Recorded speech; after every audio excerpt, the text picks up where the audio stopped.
Hotel राजमहल। Chapter 1, भ्रम या हकीकत। घड़ी में रात के 9:30 बज रहे होते हैं और विशाल होटल राजमहल में अपने इंटरव्यू पर जाने के लिए तैयार हो रहा होता है।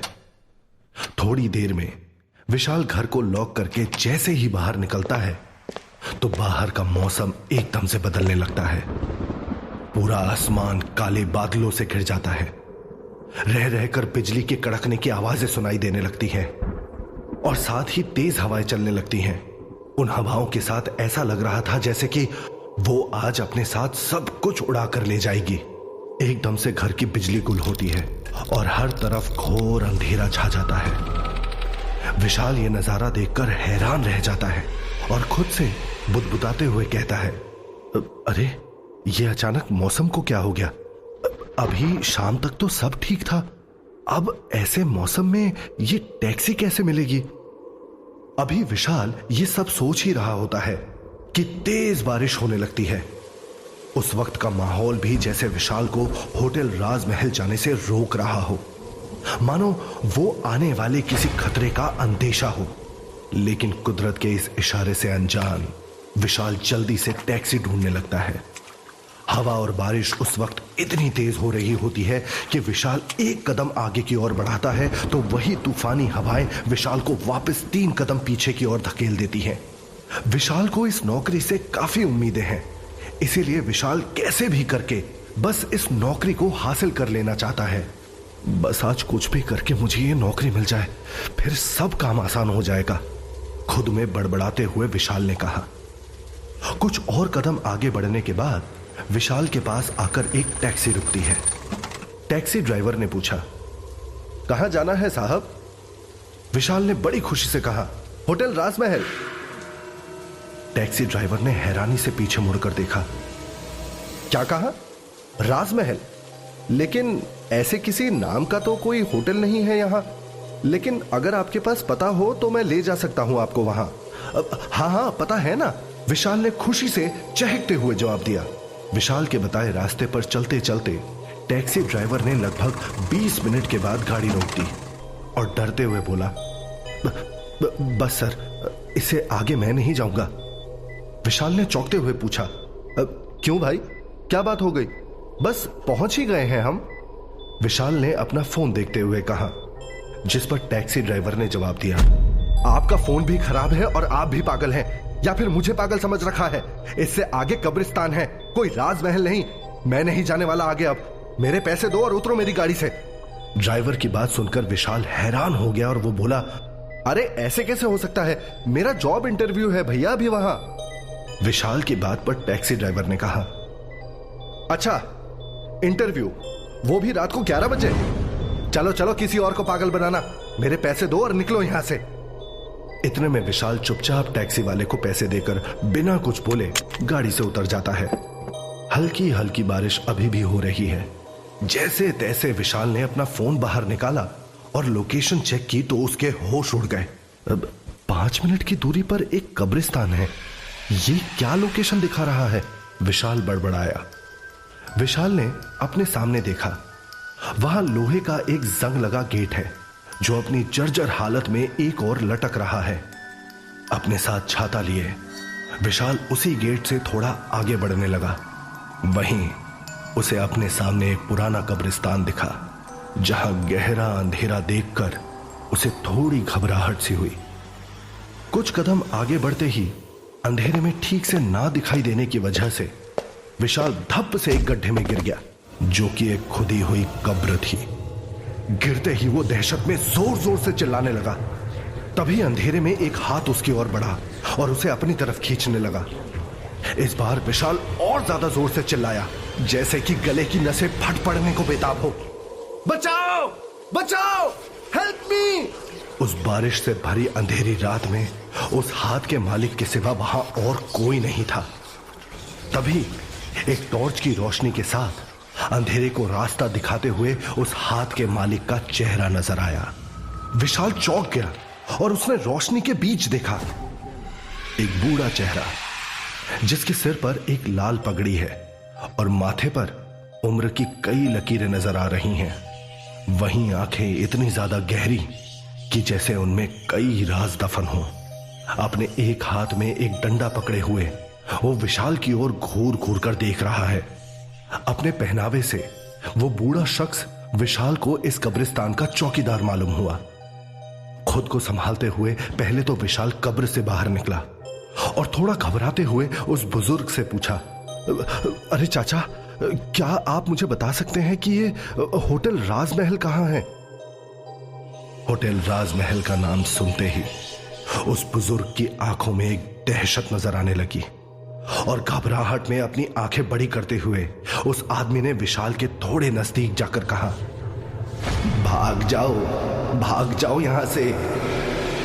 तभी वहां जैसे ठंडी और तेज हवा का एक झोंका सा आया और वो बुजुर्ग बेहद डर गया और उसने विशाल को धीमी गहरी आवाज में कहा, अपनी जान बचाना चाहते हो तो चले जाओ यहां से, जाओ, भाग जाओ, अभी भाग जाओ यहां से। इतना कहकर वो बुजुर्ग आदमी कब्रिस्तान के अंदर फैले अंधेरे में कहीं गुम हो गया।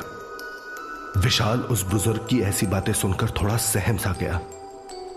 कोई पागल वागल लगता है शायद, विशाल ने अपने मन को समझाते हुए कहा। फिर उस बूढ़े चौकीदार को नजरअंदाज करते हुए विशाल वहां से थोड़ा मुड़ा और अपनी घड़ी में टाइम देखने लगा। उस वक्त घड़ी के कांटे 10:59 बजने का इशारा करते हैं।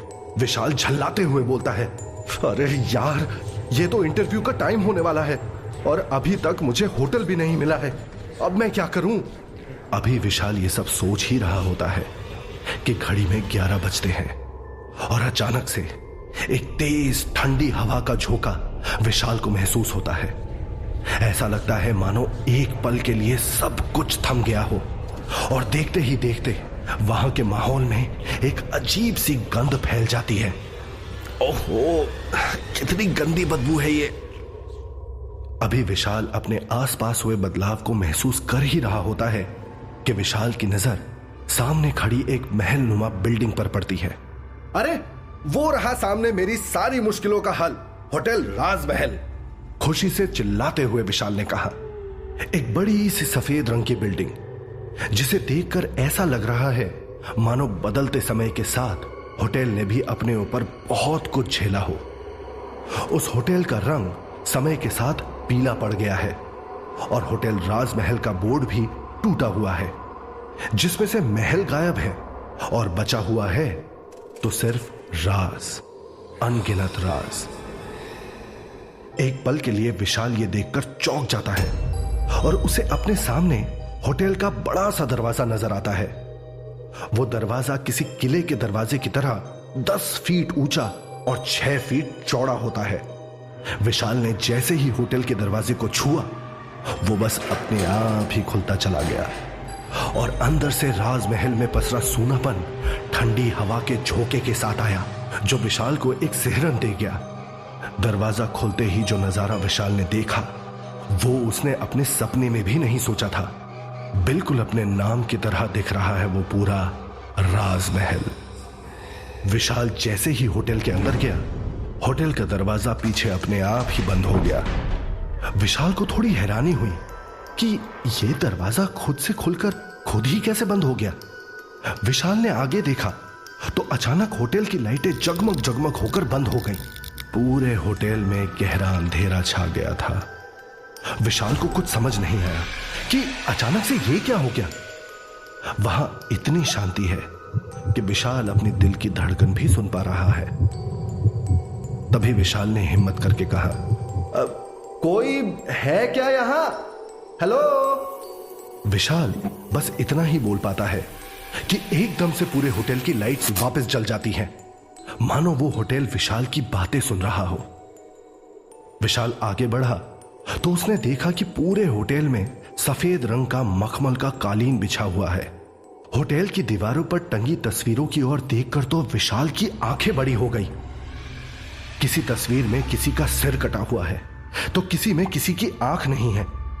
पूरे होटल में विशाल को अजीब सी फूलों की डेकोरेशन नजर आती है।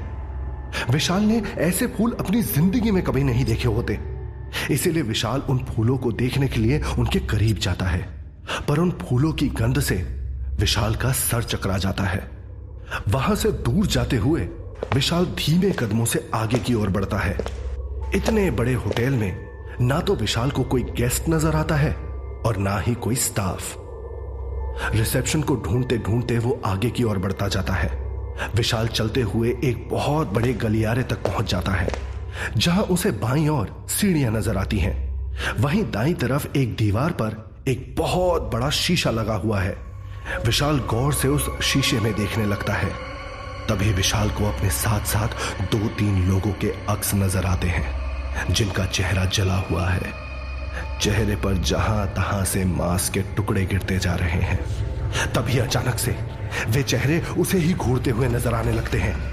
यह नजारा देखकर उसकी रूह कांप जाती है और उसके गले से इससे पहले कि कोई आवाज निकल पाती, पल भर में वो साए अपने आप आईने में जैसे सिमट जाते हैं।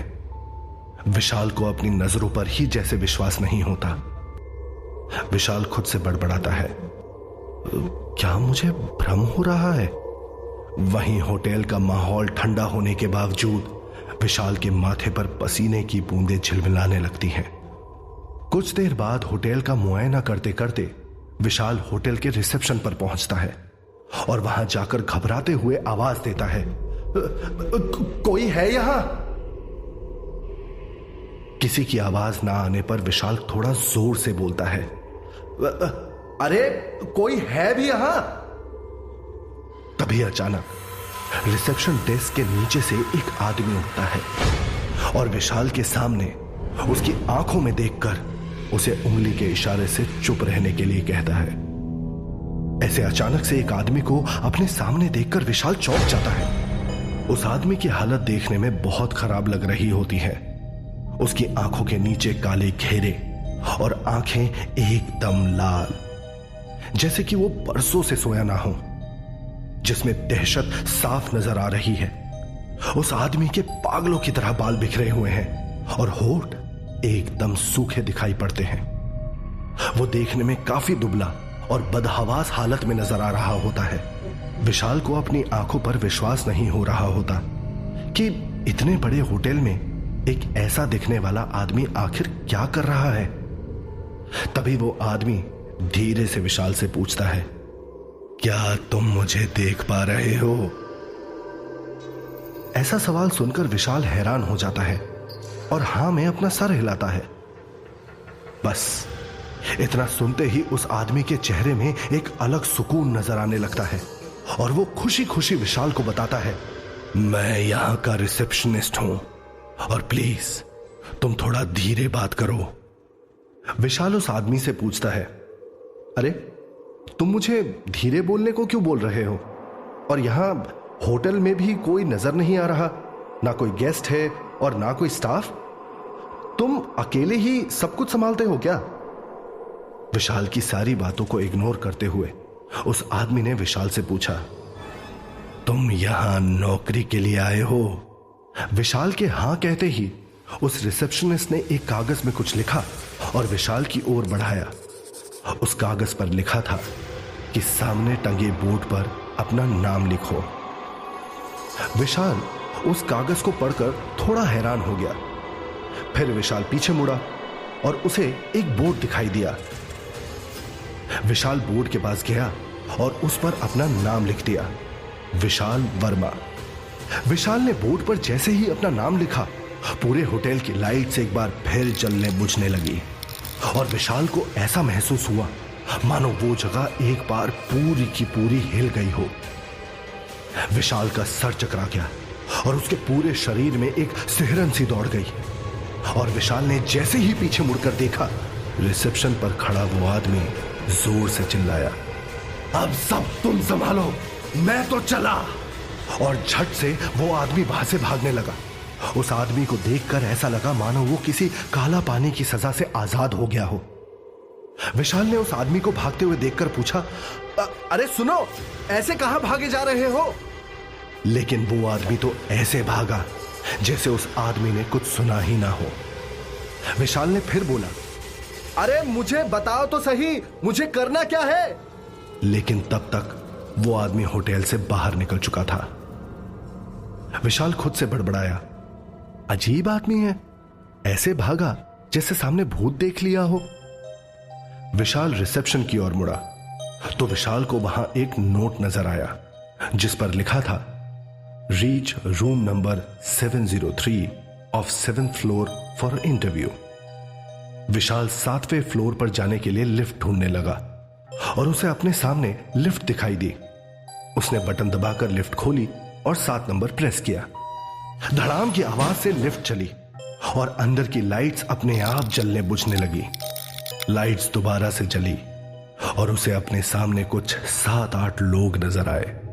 जैसे ही उसने उनके चेहरों की तरफ देखा, सब कुछ तो था सिवाय उनके आंखों के। डर के मारे विशाल का बुरा हाल हो गया। उसे ऐसा लगा जैसे उसका दम घुट रहा हो। तभी लाइट्स दोबारा से बंद हो गई और फिर जब लाइट्स जली तो उसे वहां कोई नजर नहीं आया। तभी लिफ्ट रुककर खुल गई और विशाल ने रूम नंबर ढूंढने के लिए इधर उधर देखा और विशाल को दाईं तरफ में रूम नंबर 703 दिखाई दिया। थोड़ा आगे बढ़ते ही एक तेज हवा का झोंका आया और हवा में एक औरत की आकृति उभरने लगी। विशाल कुछ भी समझ नहीं पा रहा था कि आखिर उसके साथ हो क्या रहा है। तभी उस आकृति ने विशाल के कान के पास आकर कहा, आखिरी मौका है, भाग जाओ यहां से। जैसे ही उस ओर विशाल ने देखा, वो आकृति पल भर में दीवार में देखते देखते समा गई। विशाल के पैरों तले जैसे जमीन खिसक गई हो। उसके हाथ पैर कांपने लगे। उसे अचानक से ठंड महसूस होने लगी। जैसे तैसे खुद को संभालते हुए विशाल आगे बढ़ने लग जाता है। उसके साथ ही उसके मन में बहुत से सवाल चल रहे हैं, मगर विशाल उन सब को दरकिनार करके तेज तेज कदमों के साथ उस कमरे की तरफ बढ़ जाता है। विशाल उस कमरे के बाहर जाकर जैसे ही नॉक करने के लिए अपना हाथ उठाता है तो कमरे का दरवाजा खुद ब खुद खुल जाता है। विशाल धीरे से कमरे के अंदर दाखिल होता है। उसे वहां अंदर कमरे में कोई नजर नहीं आता। विशाल हैरान होकर इधर उधर देखने लगा कि तभी विशाल की नजर सामने खुले हुए दरवाजे पर गई, जहां से उसे पानी की आवाजें सुनाई दे रही होती हैं। और जैसे ही विशाल उस दरवाजे के अंदर गया, वहां का नजारा देखते ही विशाल के होश उड़ गए। अंदर एक बला की खूबसूरत लड़की बाथटब में नहा रही होती है और धीमे धीमे कोई गाना गुनगुना रही होती है। विशाल उसे देखकर बस देखता ही रह जाता है। एकदम कोरी त्वचा, सुंदर बड़ी बड़ी सजीली आंखें, गुलाब से नरम होंठ, ठुड्डी पर एक काला तिल, और वो लड़की बाथटब के अंदर झाग से लिपटी नहा रही होती है। उसका आधा बदन साबुन के झाग में लिपटे होने के बावजूद भी नजर आ रहा होता है। उस लड़की की मखमली बदन की खूबसूरती ऐसी थी कि जिसे देख एक हल्की सी सिसकारी विशाल के मुंह से निकल जाती है। तभी विशाल खुद पर काबू करते हुए अपनी नजरें वापस दरवाजे की ओर मोड़ लेता है। वो लड़की विशाल को उसका बदन देखते हुए देख लेती है और विशाल से पूछती है, अरे आ गए तुम, जरा अपने बारे में कुछ बताओ। सॉरी मैम, मुझे पता नहीं था, दरवाजा खुला था और मैं गलती से यहां आ गया। लड़की ने कहा, नहीं नहीं, कोई बात नहीं, एक काम करो, तुम अपने बारे में बताना शुरू करो, मैं सुन रही हूं। विशाल ने अपने बारे में बताना शुरू किया। मेरा नाम विशाल वर्मा है। मुझे अपने पापा की दुकान नहीं संभालनी, अपना एक कैफे खोलना है। अभी कॉलेज की 1 साल की पढ़ाई बाकी है, पर मुझे काम करना है। मुझे खुद अपने दम पर कुछ करके खुद को सबके सामने साबित करना है, जिसके लिए मैं कुछ भी कर सकता हूं। विशाल की बातें सुनकर वो खूबसूरत लड़की, जो कि होटल राजमहल की मालकिन होती है, काफी इंप्रेस हो जाती है। तभी वो लड़की अचानक से बाथटब के बाहर बिना कपड़ों के निकल जाती है। विशाल उसे नीचे से ऊपर तक देखने लगता है। उस लड़की का कोरा मखमल सा कोमल बदन, खूबसूरत गोरे पांव, लंबी पतली पतली नाजुक टांगे, सुंदर वृत्ताकार नाभि, बेहद खूबसूरत गोल उभार, पतली लंबी सी गर्दन जिसके बीचों बीच एक तिल होता है जो उसकी खूबसूरती को और बढ़ा रहा होता है, उसके कुछ कहते लब, गालों पर डिंपल और झील सी गहरी आंखें। ये सब देखकर विशाल जैसे पागल सा हो जाता है और उसके बदन में एक आग सी लग जाती है। विशाल की नजर मालकिन के बदन से हट ही नहीं रही होती। एक तरफ उसका दिल उसे उस लड़की से चाहकर लिपट जाने को कह रहा होता है और दूसरी तरफ उसका दिमाग उससे दूर देखने को कह रहा होता है। तभी मालकिन अपने बदन को तौलिए से पोंछती हुई, आहें भरती हुई विशाल से पूछती है, एम आई ब्यूटिफुल? विशाल, जो कि अपने ख्यालों में उस लड़की से बेहद प्यार कर रहा है, उसके होठों को चूम रहा है, फटाफट कहता है, यस, एक्सट्रीमली ब्यूटिफुल। मालकिन कहती है, धीरे बोलो विशाल, यहां काम करने की बस यही शर्त है कि धीरे बात करनी है, क्योंकि तेज बोलने से गेस्ट्स डिस्टर्ब होते हैं। You are hired. लड़की से बातें करने के दौरान भी विशाल की निगाहें पूरी तरह से उसके बदन पर ही टिकी होती हैं और उस जगह से वापस जाने का उसका मन ही नहीं कर रहा होता है। वहीं विशाल की आंखों में हवस साफ दिखाई दे रही होती है। मालकिन ने कहा, आप जाकर अपना काम करोगे या मुझे ऐसे ही घूरते रहोगे? विशाल ने अपने आप को संभाला और वापस रिसेप्शन की ओर जाने लगा। बाहर जाते हुए विशाल को रोककर मालकिन ने कहा, अच्छा सुनो, टाइमिंग्स 11 से 4 है, पर तुम 3:30 बजे तक घर चले जाना, ठीक है? विशाल ने हां में सर हिलाया और ना चाहते हुए भी वहां से चला गया। रिसेप्शन पर आकर विशाल बैठ तो गया था, लेकिन रह रहकर उसे अपनी मालकिन का ख्याल आ रहा होता है।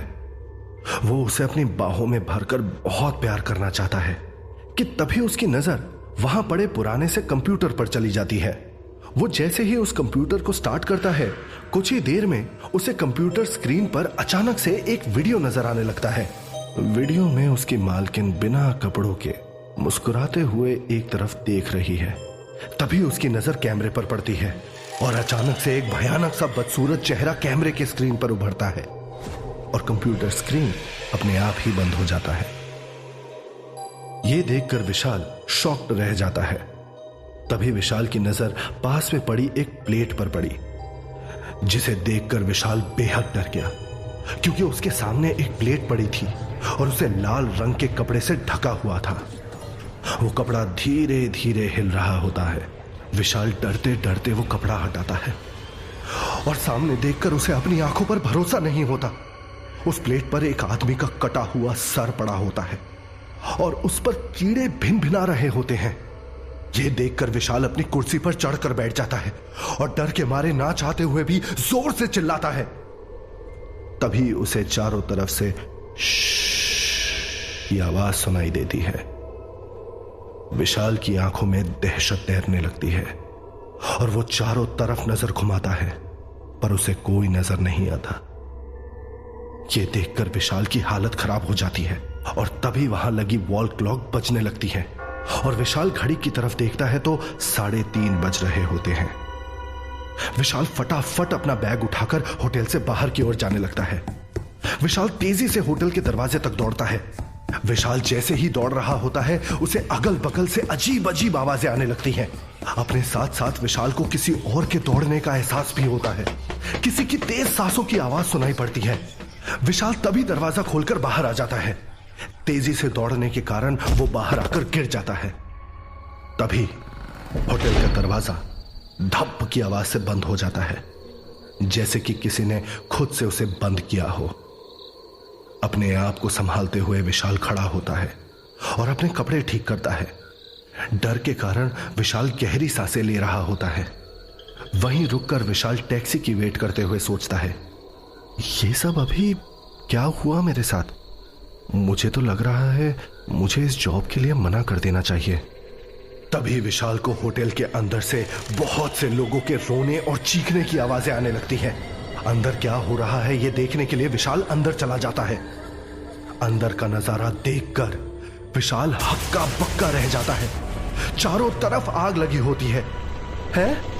अभी तक तो सब ठीक था। जब मैं बाहर निकला तो ये अचानक से यहां आग कैसे लग गई? विशाल भागकर रिसेप्शन की तरफ जाता है तो उसे अपनी आंखों पर विश्वास नहीं होता। चारों ओर चिताएं जल रही होती हैं। विशाल के पैरों तले से जमीन खिसक जाती है। वो यकीन नहीं कर पा रहा होता है कि ये सब उसके सामने हकीकत में हो रहा है। तभी उसे चौंकाते हुए पीछे से एक आवाज आती है। विशाल, मैंने कहा था ना तुमसे कि 3:30 बजे तक वापस चले जाना, फिर यहां क्या कर रहे हो? विशाल ने पीछे मुड़कर देखा तो होटल राजमहल की मालकिन भी एक चिता में जल रही होती है। चारों तरफ जलती चिताओं का आलम देखकर विशाल वहीं चक्कर खाकर गिर जाता है। सुबह जब विशाल की आंख खुलती है तो वो अपने दोस्त अमन के घर पर बिस्तर पर से उठता है। विशाल इस होटल राजमहल में नौकरी करने के लिए जयपुर से कुछ दूरी पर पड़ने वाला गांव दौसा से यहां जयपुर में अपने दोस्त अमन के घर रुकता है। वो खुद को कमरे में देखकर बड़बड़ाता है, मैं यहां कैसे? मैं तो वहां होटल में था ना, और वहां कल रात आग लग गई थी और वो मालकिन आग में जल रही थी। इतनी सारी चिताएं थी वहां। हे भगवान, ये मेरे साथ क्या हो रहा है? तभी विशाल अपने कमरे से उठकर बाहर ड्राइंग रूम में जाता है और उसे देखकर अमन के दादाजी थोड़ा हैरान हो जाते हैं। विशाल सहमी आंखों से दादाजी की ओर देखकर कहता है, दादाजी, जब से मैंने वो राजमहल की नौकरी ली है, पता नहीं मेरे साथ क्या हो रहा है, और कल मैं बड़ी मुश्किल से अपनी जान बचा पाया हूं। दादाजी विशाल की आंखों में देखकर कहते हैं, विशाल, तुम अकेले वहां से वापस नहीं आए हो? दादाजी की ओर देखकर विशाल हैरान रह जाता है। आखिर क्या राज है इस होटल राजमहल का? विशाल के साथ कौन आ गया है? दादाजी कौन है और वो कैसे सब जान पा रहे हैं? विशाल कैसे इस परिस्थिति से निकलेगा? आगे की कहानी जानने के लिए सुनिए होटल राजमहल, सिर्फ